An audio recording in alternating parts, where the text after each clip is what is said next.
Bakit kaya parang hindi nahahalata, mga kababayan, nung mga Duterte siblings? Siguro ho may sagot dito.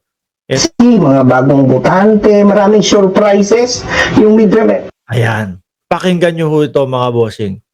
Kasi parang ang sinasabi ho dito, ginagamit na lang yung pagkakakulong ng dating Pangulong Duterte ng kanyang mga anak. Malapit na po yung 2028 election mga boss. Kahit na po 3 taon pa din yan, pero pagka presidente po ang tinatakbuhan mo, kulang na kulang po ang 3 taon.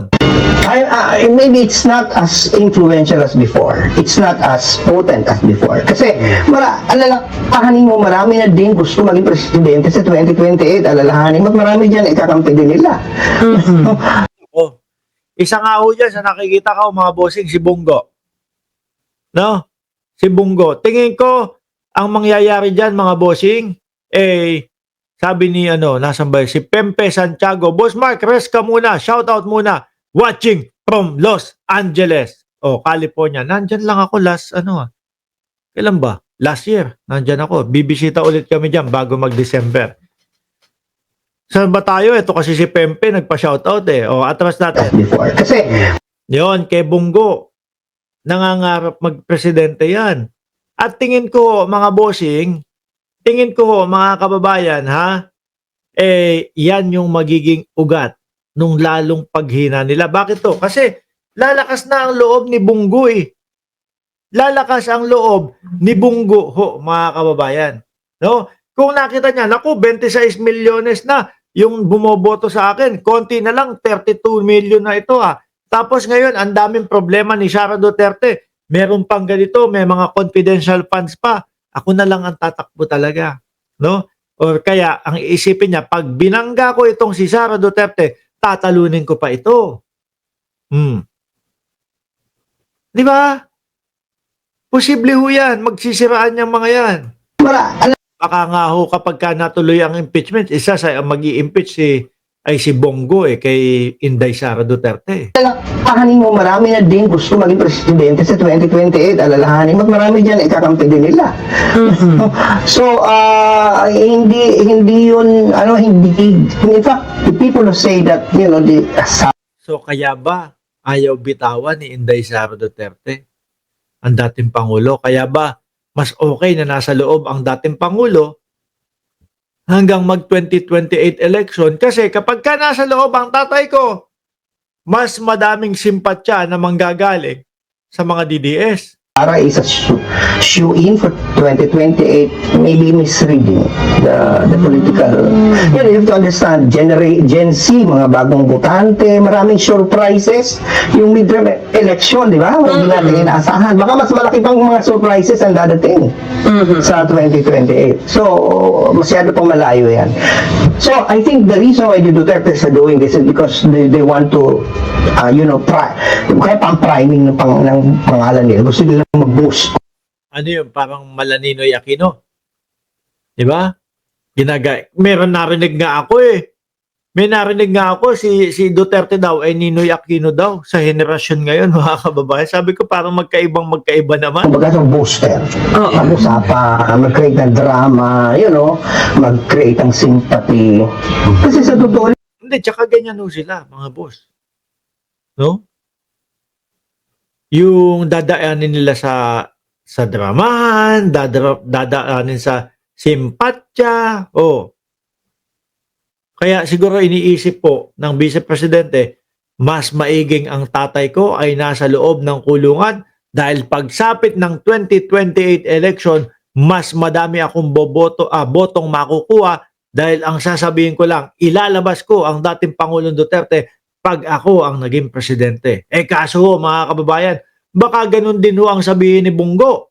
Ilalabas ko ang dating presidente pag ako ay nanalo. Naloko na, nahilo na po ang mga DDS. Politically, ang alyansa nila kakaunti. Kung titingnan mo yung political class pagdating sa Congress, sa Senate, ilan lang ba ang kanilang aliado talagang tunay? Ang maingay lang naman yung social media supporters. Yung mga DDS, yun lang ang maingay. Tapos kapag ka nagkomento pa pag nag-ingay pa, mga kababayan, ang papaulit-ulitin, Wala, pinupolitika lang ang mga Duterte. Paulit-ulit hong ganon. Diba? Pero Prof, ano yung tingin ninyo paano kaya makakaapekto ito ang mukhang yung ingay ng away nila? For example, yung nangyari kay Attorney Harry Roque na out of the blue na mukhang hindi pala sila okay ni na Attorney Kaufman. Meron palang issue. Actually, ang dami na nilang away-away. 'Di ba? Merong mga issue na kesyo daw doon sa EDSA nila. Merong mga nagnakaw ng pera, nagnakaw ng pondo. Ito naman yung mga kabit-kabit, anak ng tinapa. Yung mga kabit-kabit, no? Tapos merong mga vlogger, si Banat Bay at si Maharlika nag-aaway. Nagagalit si Banat Bay, bakit daw ibinibisto ni Maharlika ang dating Pangulong Duterte na may mga syuta-syuta na ganun. Kasi ayaw ni Banat Bay na malabas yung mga ganun. Diba? Lahat na gulo-gulo na yung mga yan. Sa pagitan nila. Yung mga ganitong klase ng... Pero tanong ko sa inyo, paano ba makakabuild ng simpatya ang nag-aaway-away ang magkakampi mo? Yeah. Psychology, pag-usapan natin ng political psychology, paano magkakaroon ng simpatya? Pareho naman kakampi mo nag-aaway. Even in ordinary, it could even backfire. Kasi yung mga yan, peki naman po ang suporta niyan talaga. May mga sarili-sariling interest yan. Roque, tingnan nyo nga. Si Roque, di ba? Kaya lang naman nagsusumiksik yan at kaya hindi humabitawan yung naratibo niya na pagsuporta niya sa dating Pangulong Duterte kasi yun yung idinahilan niya doon sa ICC. Di ba? Si Maharlika, nagalit lang naman yan dahil hindi nabigyan ng posisyon nung panahon ng pagkatapos ng eleksyon, etc. Kaya naghigante. Say na ano ba yan, di sila nagkakaisa. So I think that's if that is a strategy to call attention, to divert, then it's a wrong strategy. Kasi ang lumalabas ngayon, parang nag-implode yung kampo nila. Pero hindi, Prof, Prof. Toton, hindi kaya pwede rin tingnan na baka naman yung inaasinta nila dito sa kanilang strategy ay yung mga outliers. Yung mga hindi naman nasa direktang makaka-apekto sa pamilya Duterte. Kaya the likes of Harry Roque and Hanilet pwedeng maging mukhang sila yung kaaway pero basta solid. Tulad ng pagpapakita ng magkakapatid ng Wala, pero basta giba-giba na ho yan, mga kababayan. Wala na iba. lang unity by showing together in one picture. Yun, yung apat na ando sa isang picture habang yung nanay ni Kitty ay ina-echapuera doon sa Isa pa yun, sakit nun. Mga kababayan. Sakit yun, mga kababayan, no? Biruin mo, ang tagal na ang akala mo okay sa iyo itong mga kapatid niya. Ito okay sa iyo yung mga anak niya. Tapos biglang ibibilang ka lang doon sa mga syota. Kasama ka lang pala doon sa 13 syota. these are all too contrived, diba? Na parang ibang-iba na kasi ng panahon Mabilis ang social media, mabilis ang narratives, mabilis mapuna ang mga halatang dapat tunahin, ng mga scripted. Dati-dati, kung wala pang social media, they could really, get away with this. But now, ang daming diskurso, ang daming... Tsaka halata po sila. Diba? Kapag yung mga ganyan, yung mga kaartehan nila, yung mga pagtatanim nila ng fake news, ang dali pong hagilapin ng bayang Pilipinas. Isang open lang po ng Google, mga bossing, makikita na ho, mga kababayan. Pagbukas ng Google, isa-search ng mamamayang Pilipino, totoo ba yung sinasabi nitong mga DDS na ito? Totoo ba itong mga ganitong pinapakalat ng mga DDS na ito? Makikita ho agad yung kasagutan. Walang katotohanan. Panay lang po fake news. Sa salita ngayon, pinag-uusapan natin na mga anak yan. So, hindi mo na madaling bilogin ang ulo ng mga tao. Correct. No? Kaya, yan po ang kinahinat na nila. Sabi ni Kanji Official, good evening, Sir Mark. Always watching here in Hong Kong. God bless. Sa inyo din po. Sabi ni Ai Chang, correct daw.